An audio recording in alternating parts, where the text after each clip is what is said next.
1 Samuel 23. Now they told David, "Behold, the Philistines are fighting against Keilah and are robbing the threshing floors." Therefore David inquired of the Lord, "Shall I go and attack these Philistines?" And the Lord said to David, "Go and attack the Philistines and save Keilah." But David's men said to him, "Behold, we are afraid here in Judah. How much more then if we go to Keilah against the armies of the Philistines?" Then David inquired of the Lord again, and the Lord answered him, "Arise, go down to Keilah, for I will give the Philistines into your hand." And David and his men went to Keilah and fought with the Philistines, and brought away their livestock and struck them with a great blow. So David saved the inhabitants of Keilah. When Abiathar the son of Ahimelech had fled to David to Keilah, he had come down with an ephod in his hand. Now it was told Saul that David had come to Keilah, and Saul said, "God has given him into my hand, for he has shut himself in by entering a town that has gates and bars." And Saul summoned all the people to war, to go down to Keilah to besiege David and his men. David knew that Saul was plotting harm against him, and he said to Abiathar the priest, "Bring the ephod here." Then David said, "O Lord, the God of Israel, your servant has surely heard that Saul seeks to come to Keilah to destroy the city on my account. Will the men of Keilah surrender me into his hand? Will Saul come down as your servant has heard? O Lord, the God of Israel, please tell your servant." And the Lord said, "He will come down." Then David said, "Will the men of Keilah surrender me and my men into the hand of Saul?" And the Lord said, "They will surrender you." Then David and his men, who were about 600, arose and departed from Keilah, and they went wherever they could go. When Saul was told that David had escaped from Keilah, he gave up the expedition, and David remained in the strongholds in the wilderness, in the hill country of the wilderness of Ziph. And Saul sought him every day, but God did not give him into his hand. David saw that Saul had come out to seek his life. David was in the wilderness of Ziph at Horish. And Jonathan, Saul's son, rose and went to David at Horish, and strengthened his hand in God. And he said to him, "Do not fear, for the hand of Saul my father shall not find you. You shall be king over Israel, and I shall be next to you. Saul my father also knows this." The two of them made a covenant before the Lord. David remained at Horish, and Jonathan went home. Then the Ziphites went up to Saul at Gibeah, saying, "Is not David hiding among us in the strongholds at Horish, on the hill of Hachilah, which is south of Jeshimon? Now come down, O king, according to all your heart's desire to come down, and our part shall be to surrender him into the king's hand."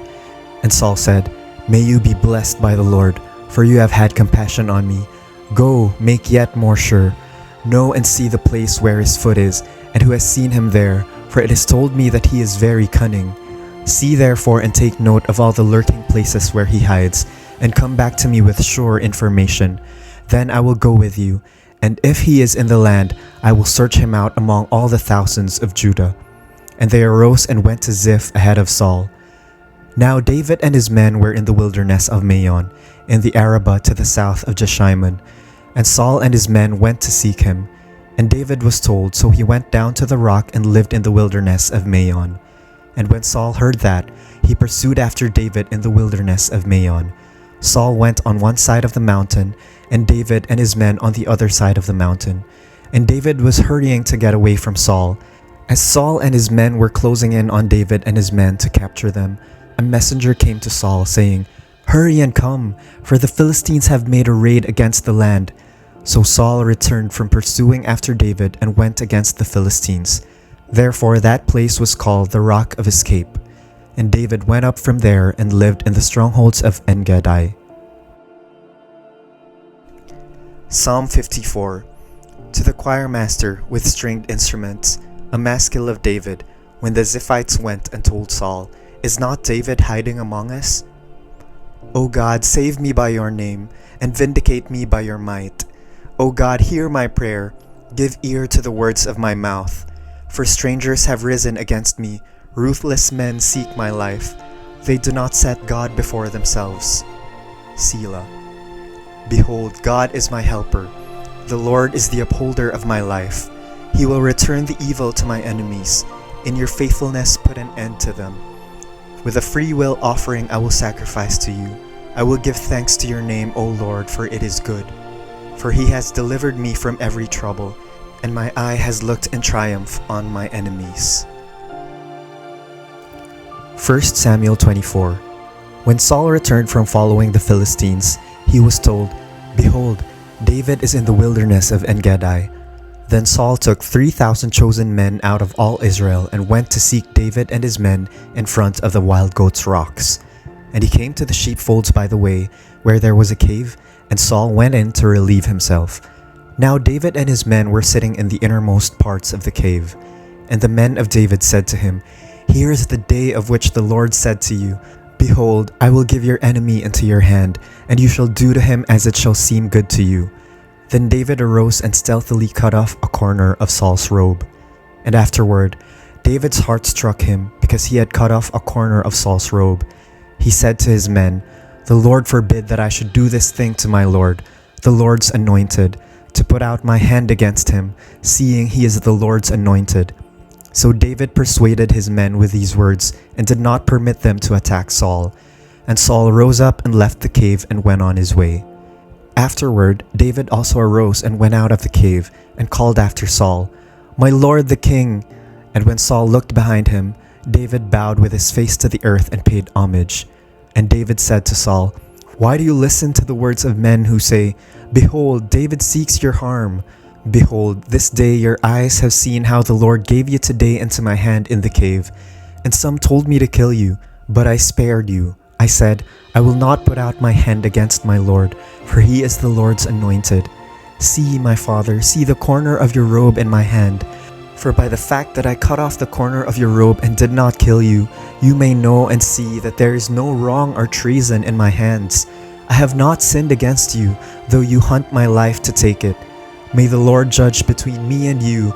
May the Lord avenge me against you, but my hand shall not be against you. As the proverb of the ancients says, out of the wicked comes wickedness, but my hand shall not be against you. After whom has the king of Israel come out? After whom do you pursue? After a dead dog, after a flea. May the Lord therefore be judge and give sentence between me and you, and see to it and plead my cause and deliver me from your hand." As soon as David had finished speaking these words to Saul, Saul said, "Is this your voice, my son David?" And Saul lifted up his voice and wept. He said to David, "You are more righteous than I, for you have repaid me good, whereas I have repaid you evil. And you have declared this day how you have dealt well with me, in that you did not kill me when the Lord put me into your hands. For if a man finds his enemy, will he let him go away safe? So may the Lord reward you with good for what you have done to me this day. And now behold, I know that you shall surely be king, and that the kingdom of Israel shall be established in your hand. Swear to me therefore by the Lord that you will not cut off my offspring after me, and that you will not destroy my name out of my father's house." And David swore this to Saul. Then Saul went home, but David and his men went up to the stronghold. Psalm 63, a psalm of David when he was in the wilderness of Judah. O God, you are my God. Earnestly I seek you. My soul thirsts for you. My flesh faints for you, as in a dry and weary land where there is no water. So I have looked upon you in the sanctuary, beholding your power and glory. Because your steadfast love is better than life, my lips will praise you. So I will bless you as long as I live. In your name I will lift up my hands. My soul will be satisfied as with fat and rich food, and my mouth will praise you with joyful lips. When I remember you upon my bed, and meditate on you in the watches of the night.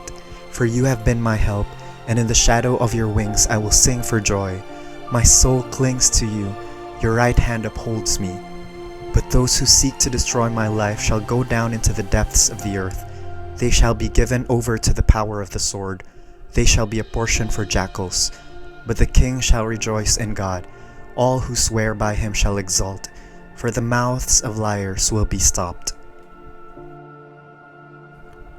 Psalm 142, a maskil of David when he was in the cave, a prayer. With my voice I cry out to the Lord. With my voice I plead for mercy to the Lord. I pour out my complaint before him. I tell my trouble before him. When my spirit faints within me, you know my way. In the path where I walk, they have hidden a trap for me. Look to the right and see, there is none who takes notice of me. No refuge remains to me. No one cares for my soul.